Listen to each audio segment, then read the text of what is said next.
Alrighty, next up we've got the hamstring bridge. Now this is one of the best inner range hamstring development tools we have. So if we're comparing EMG activity, we've got the Nordic curls is #1, and then we've got the hamstring bridge is #2 for activation through the hamstring.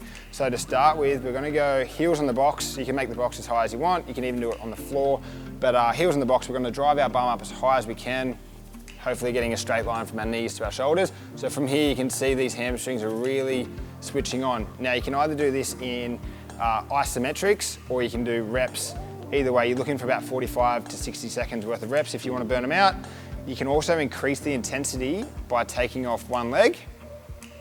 So just trying to keep your kneecaps, so drive your hips up, keeping your kneecaps in line so you don't get any pseudo sort of range. We want to drive there. Now you can really see this right hamstring's getting pumped. So anytime we go to single leg, you obviously double the intensity. So he's getting a lot of activation through that hamstring. And you can use that as either a rehab tool or a strengthening tool. So the other variation you can do if you don't have the box is you can do hamstring walkouts. So we're going to go onto our heels and we're going to lift our bum up, and then we're just going to slowly walk inch by inch, walk our heels out. And obviously the further we get away from the midline, the more activation it requires. So you can either choose to pause in the hard positions, or you can continuously walk in and out and just accumulate time under tension that way.